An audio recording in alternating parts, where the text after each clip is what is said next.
Հրապարակ թերթը գրում է նախկին Սևան հյուրանոցի տարածքը տասնամյակներ առաջ սեփականաշնորհել է բրիտանահայ գործարար բարերար Վաչե Մանուկյանը, որը հյուրանոցն ապամոնտաժեց, սակայն տեղում շինարարություն չիրականացրեց։ Թերթի տեղեկություններով այժմ տարածքը գործարարի ձեռքից վերցնելու գործընթաց է սկսել դատախազությունը։ Դատախազությունը պահանջում է դադարեցնել մոտ 4000 հեկտար մակերեսով հողամասի նկատմամբ սեփականության իրավունքը։ Գրում է թերթը։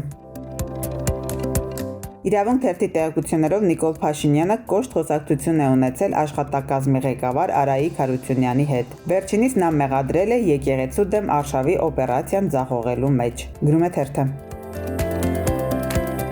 Իրավունք թերթի տեղեկություններով Փաշինյանի թրի տակով անցած 10 եպիսկոպոսներից մի քանիսը Մայրաթոռի վրա գրոհելու վերջին ձախողված օպերացիայից հետո հետ քայլ են արել, ինչը նյարդայնացրել է Փաշինյանին եւ նա հրովար տակ է ուղարկել, թե բա արդեն վառվել եք, էլ հետ դարձ չկա։ Գրում է թերթը։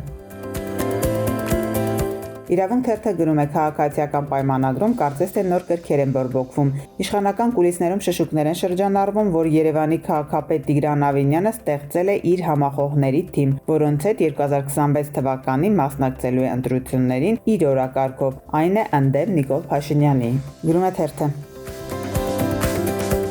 Հրապարակ թերթը գրում է տարեվերջյան խնջույքներից ձեռնպահ չեն մնում նաև ընդդիմադիրները։ Երեկ Կոնգրես հյուրանոցում Հայաստանի երկրորդ նախագահ Ռոբերտ Քոչարյանն իր թիմին հավաքել է մեկ հարկի տակ։ Մասնակցել են ոչ միայն Հայաստան խորհրդարանական խմբակցության падգամավորները, այլև падգամավորների օգնականները, փորձագետները։ Դեկտեմբերի 28-ին էլ Հոեյդան է գալիս ամանորը նշելու։ Շաբաթ օրն էլ քաղաքացիական պայմանագրի կորպորատիվն է լինելու Արտաշատի Ադանա ռեստորանում։ Իսկ Սերժ Սարգսյանի թիմից թերթին վստահեցրել են, որ վերջին տարիներին իրենք նման խնջույքներ չեն կազմակերպում։ Գրում է թերթը։